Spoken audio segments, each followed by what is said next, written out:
కృపాభరితుడైన మా యేసు ప్రభువా, మీ పవిత్రమైన ఫలమైన నామమును బట్టి మిమ్మల్ని స్తుతిస్తున్నాను.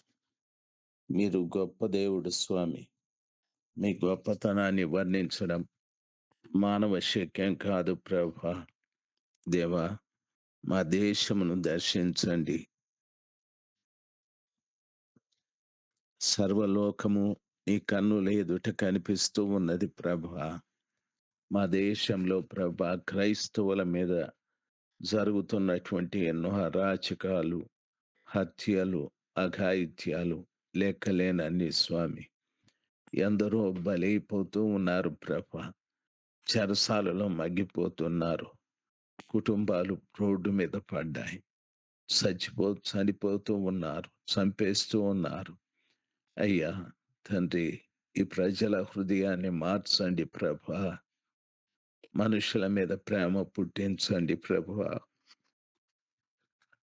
ఈ భయంకరమైనటువంటి అలజడిని తట్టుకోలేని పరిస్థితులు స్వామి. ఎందరో దినమొక గండమని భయపడుతున్నారు. వారందరి పట్ల మీరు కృప చూపెట్టండి. ఇలాగా కఠినంగా వ్యవహరిస్తున్నటువంటి ఆ బిడ్డల్ని కూడా మీరు ప్రేమిస్తున్నారు. వారిని కూడా మార్చండి అయ్యా, మార్చండి. యేసయ్య నామంలో ప్రార్థిస్తున్నాము తండ్రి. Amen, amen. జూన్ మాసం 24వ తారీఖు 2026 బుధవారం. నెహెమ్యా గ్రంథము 10వ అధ్యాయం 33వ వచనం. సవరింపబడిన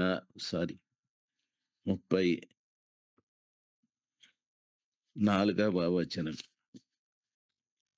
మరియు మా పితరుల ఇంటి మర్యాద ప్రకారము ప్రతి సంవత్సరమును నిర్ణయించుకొనిన కాలములలో ధర్మశాస్త్ర గ్రంథమందు వ్రాసి ఉన్నట్టు మా దేవుడైన యెహోవా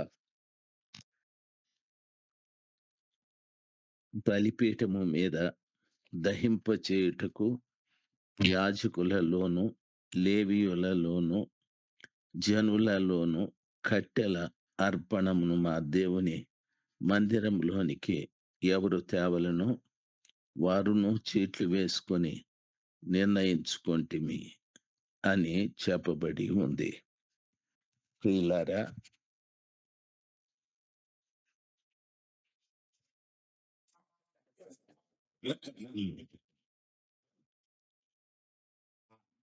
ప్రియులారా,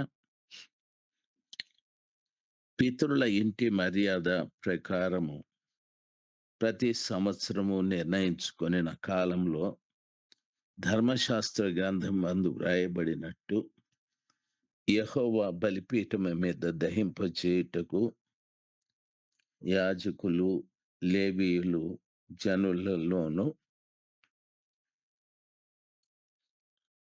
కట్టెలు అర్పించటానికి దేవుని మందిరంకు తేవలెనో వారు చీట్లు వేసుకొని నిర్ణయించుకుంటామని చెప్తారు. ఇక్కడ యాజకులు ఉన్నారు, లేవీయులు ఉన్నారు, ప్రజలు కూడా ఉన్నారు. ధర్మశాస్త్ర గ్రంథ ప్రకారముగా ప్రతి వారి ఇంటి మర్యాద చొప్పున బలిపీఠం మీద కట్టెలు కాల్చబడటానికి ప్రతి వారు కూడా కట్టెలు తీసుకొని రావాలి. అందుకు చీట్లు వేసుకోవాలి. యాజకుల, లేవీయుల, జనుల వారి వారి ఇంటి మర్యాద చొప్పున ఈ కార్యక్రమం చేయాలి. ప్రియులారా, గమనించాలి. బలిపీఠం మీద పెట్టబడిన మాంసం కాల్చటానికి కట్టెలు తీసుకురావాలి. అది ధర్మశాస్త్ర గ్రంథమందు చెప్పబడినట్టు ప్రతి వారి ఇంటి మర్యాద చొప్పున. ఈ రోజున ఇక్కడ కొన్ని విషయాలు మీతో మాట్లాడటానికి ప్రభువు నాకు సహాయం చేయాలి. ఇక్కడ ప్రతి వారి ఇంటి మర్యాద అని చెప్పబడింది. వాక్యం వింటున్నటువంటి ప్రజలైన మనము, నాతో కూడా కలిపి ఇంటి మర్యాద వింటున్న మీరు, నేను, మన ఇంటి మర్యాదలు ఎలాగున్నాయి? ధర్మశాస్త్ర ప్రకారముగా దేవునికి మనమేదైనా ఇవ్వటానికి తగిన వారమా? ఆలోచించాలి.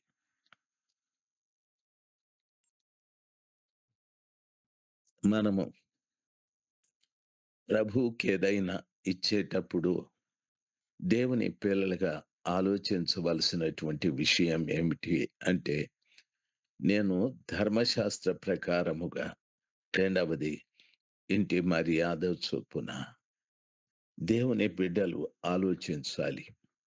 ఒక ఇంటిలో మర్యాద ఉంది అనటానికి, ఇంటిలో ఉన్న వాళ్ళందరూ కూడా దేవుణ్ణి ఎరిగి ఉండాలి. రెండవది,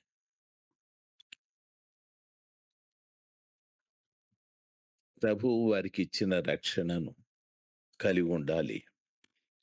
వాక్యానుసారంగా జీవిస్తూ ఉండాలి. పరిశుద్ధాత్మని పొందాలి. ఈ క్రమము ఉంటే అది వారి ఇంటికి మర్యాద అని చెప్పొచ్చు. రాహాబు ఇంటి మర్యాద ఏమిటి అంటే, రాహాబు ఇంటి మర్యాద గమనించాలి. ఆమె యుద్ధానికొచ్చినటువంటి ఇశ్రాయేలీయుల సైన్యము చేత తప్పించబడటానికి మొదట తన ఇంటికొచ్చిన వేగుల వారిని ఆ యెరికో రాజు సైనికుల చేతికి దొరకకుండా కాపాడాది. ఆమె ఇంటి మర్యాద. అందుకు ఇశ్రాయేలీయులు యుద్ధానికొచ్చినప్పుడు ఆమె ఇంటి కిటికీకి ఎర్రటి దారాన్ని కట్టారు గుర్తుగా. ఆమె చేసిన మర్యాదకరమైన కార్యమును బట్టి తన ఇంటి వారందరినీ రక్షించుకొన్నది. జక్కయ్య ఇంటి మర్యాద.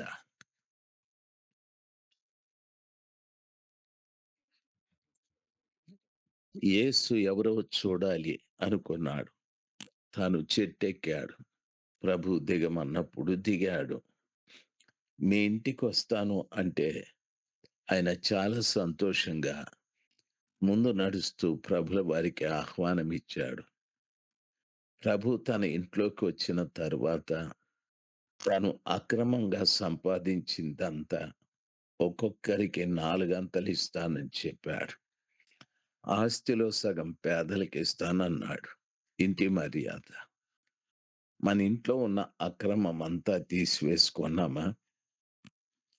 మన ఇంట్లో ఎవరికైనా పేదలకు సహాయం చేసే అనుభవాలు ఉన్నాయా?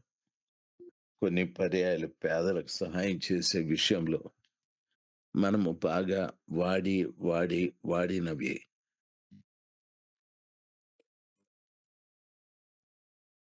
పేదలకి ఇస్తూ ఉంటాం. తప్పేమి లేదు, ఇవ్వండి. అయితే పేదలను కనికరించువాడు యెహోవాకు అప్పించువాడనేముంది. వాడి ఇచ్చిన వస్తువైనా, వాడి ఇచ్చిన బట్టలైనా, వడ్డీలకిచ్చిన డబ్బులైనా మనము యెహోవాకి అప్పిస్తున్నామనే సమాచారాన్ని మర్చిపోకండి. ప్రభువుకి మనము అప్పిచ్చేటప్పుడు అన్నీ మేలైనవే, మంచివే ఇవ్వాలి. ఆ రీతిగా ప్రతి బిడ్డలో కూడా మార్పు కలగాలి. దేవుని పిల్లలుగా మీకు నా మనవి, ఆలోచించాలి. మన ఇంటి మర్యాద ఎలాగుంది? ఇంటి మర్యాదను పోగొట్టుకున్న వ్యక్తులున్నారు. దేవదూతలే స్వయాన వాళ్ళ ఇంటికెళ్లారు. అగ్నిగంధకాలు కురుస్తాయని చాలా బాగా చెప్పారు. వారు తడువు చేస్తూ ఉంటే దేవదూతలే వారి చేతుల్ని పట్టుకొని బయటికి తీసుకొచ్చి, పరిగెత్తండి, ఆ పర్వతం దగ్గరికెళ్ళిపోమని చెప్పారు. అయితే వారంటున్నారు, మేము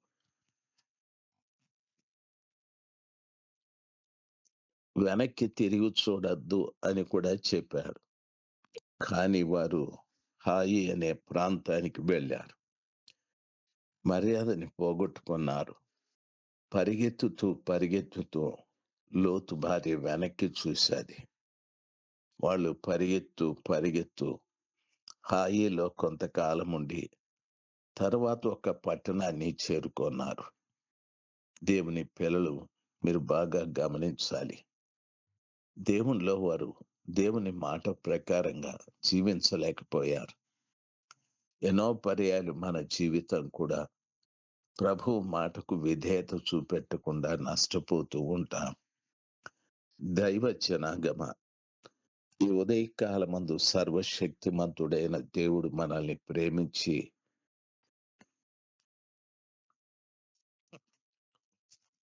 ఇంటి మర్యాదను గూర్చి మాట్లాడాడు. ఆ విధంగా ఇంటి మర్యాదను కాపాడుకొని ధర్మశాస్త్ర ప్రకారముగా బలిపీఠం మీద కాల్చబడుటకు కట్టెలను మన వంతు వచ్చినప్పుడు చెల్లించాలి అనేది అక్కడ చెప్పబడిన మాట. ఈ వాక్యాన్ని అర్థం చేసుకొని ఇంటి మర్యాదను కాపాడుకుందుము గాక. ఆమేన్.